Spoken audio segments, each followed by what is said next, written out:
नमस्कार टेंथ के विद्यार्थियों। आज हम रासायनिक अभिक्रिया के प्रकार के बारे में डिस्कस करने वाले हैं।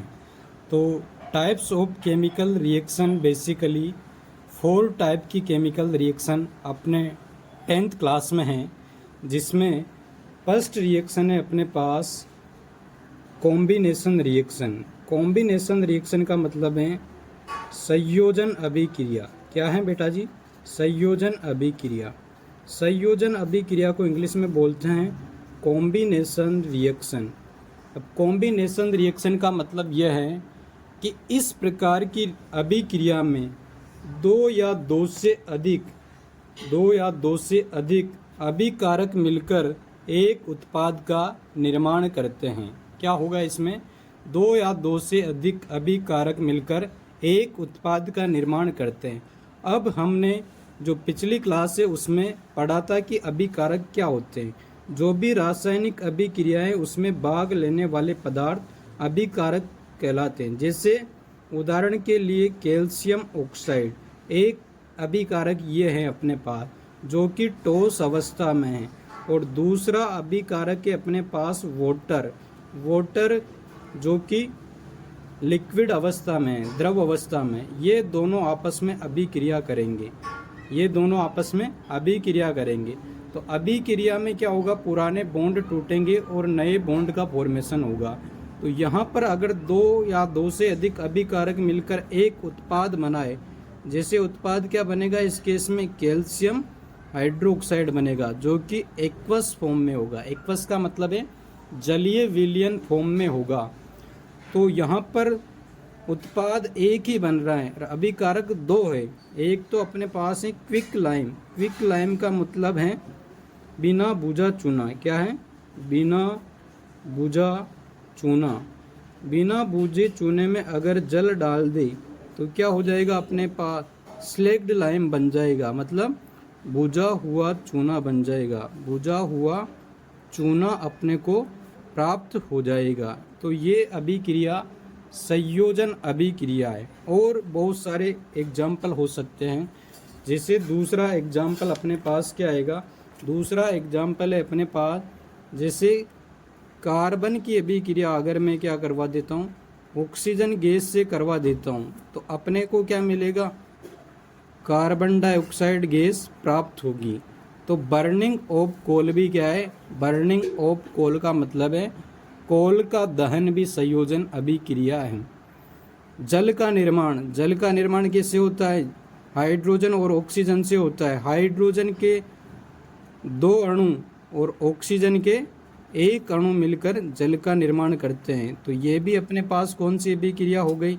ये भी अपने पास संयोजन अभिक्रिया हो गई। कौन सी अभिक्रिया हो गई? संयोजन अभिक्रिया। क्यों हुई संयोजन अभिक्रिया?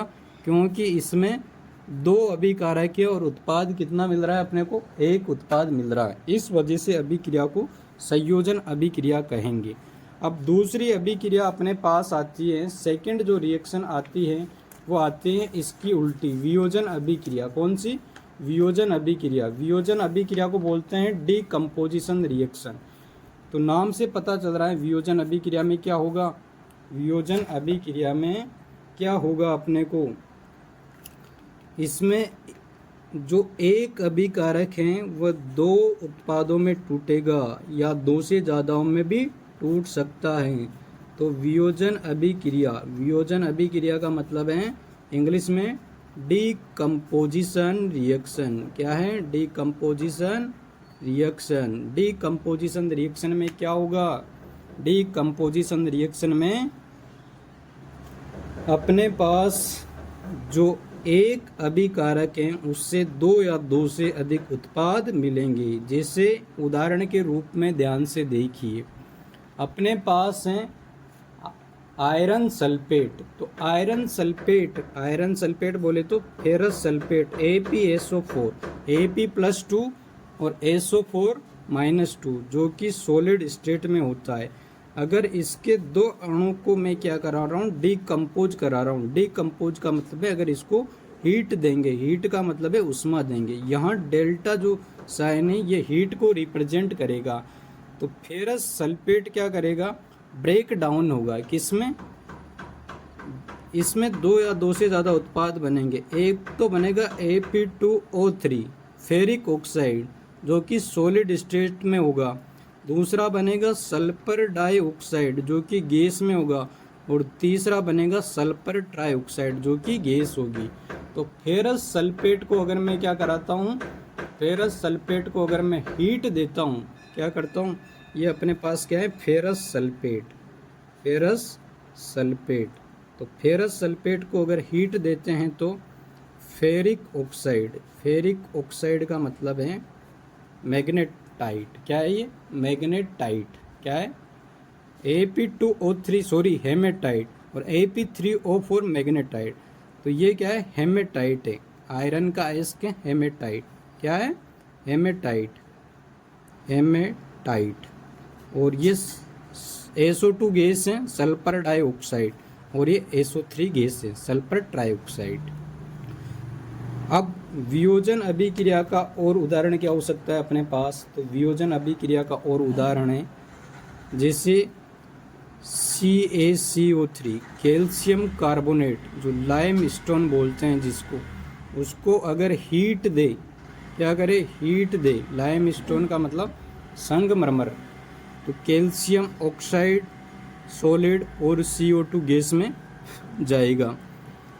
तो यहाँ एक अभिकारक से दो उत्पाद मिले, इस वजह से अभिक्रिया कौन सी है अपने पास, अभिक्रिया अपने पास हो जाएगी वियोजन अभिक्रिया, डीकम्पोजिशन रिएक्शन हो जाएगी। क्या हो जाएगी, डीकम्पोजिशन रिएक्शन हो जाएगी। और उदाहरण की बात करें जैसे लेड नाइट्रेट का वियोजन, लेड नाइट्रेट क्या होता है, Pb तो हो गया लेड, और नाइट्रेट NO3 आयन नाइट्रेट। अब नाइट्रेट आयन की संयोजकता होती है -1 और Pb की होती है +2, तो अपने को NO3 कितने लेने पड़ेंगे, 2 लेने पड़ेंगे।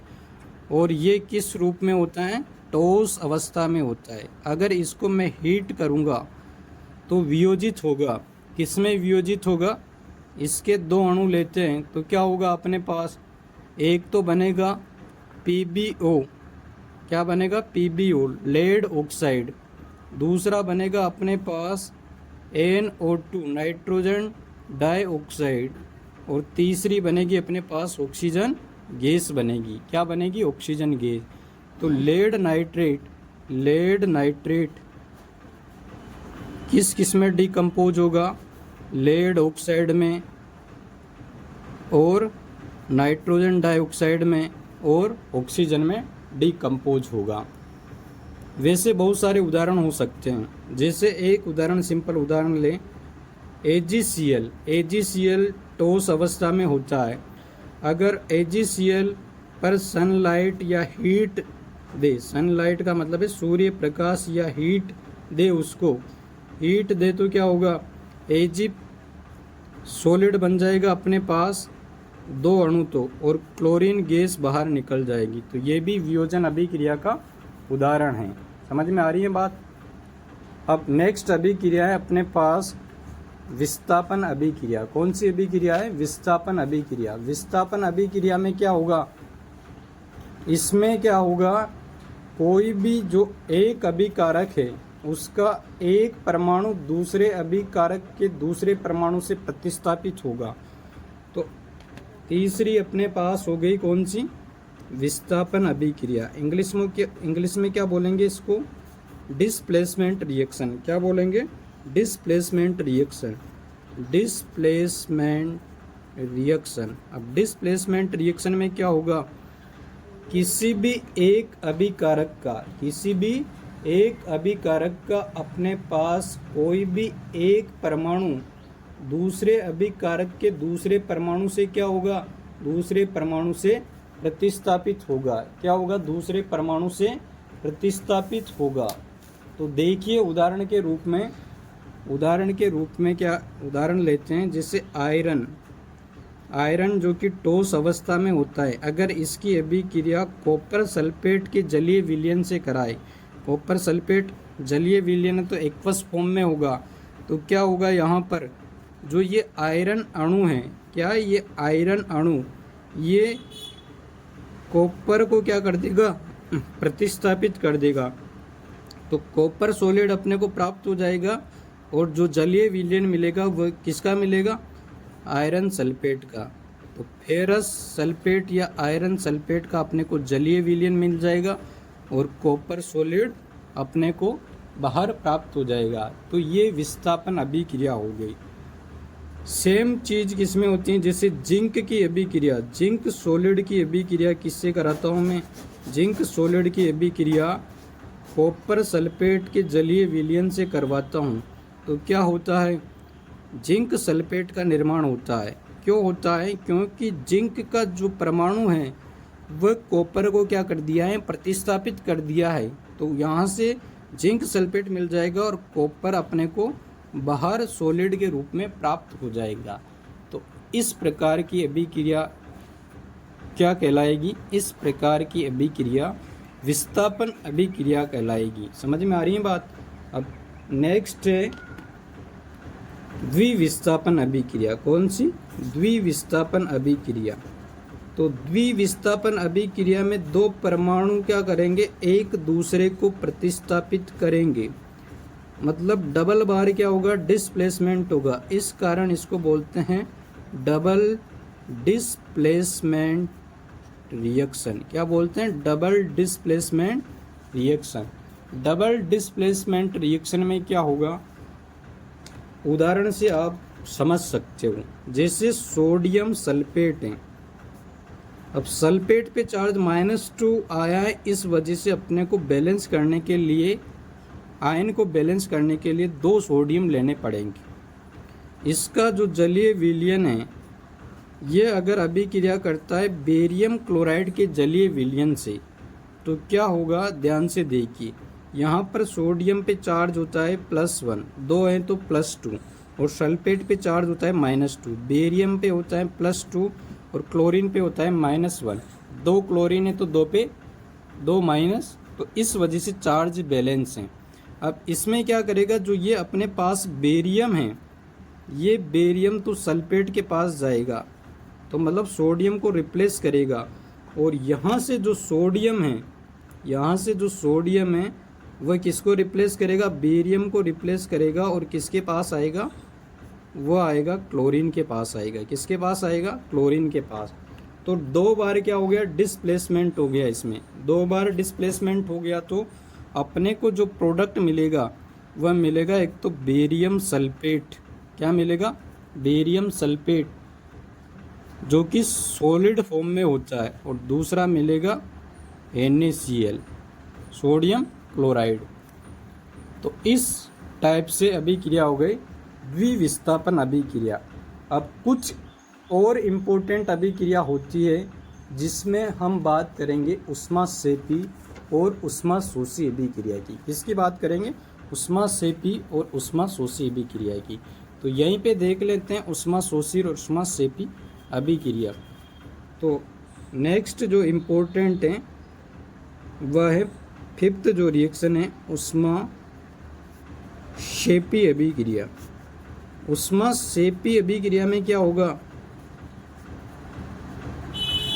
ऊष्मा क्या रहे? ऊष्मा क्या होगी?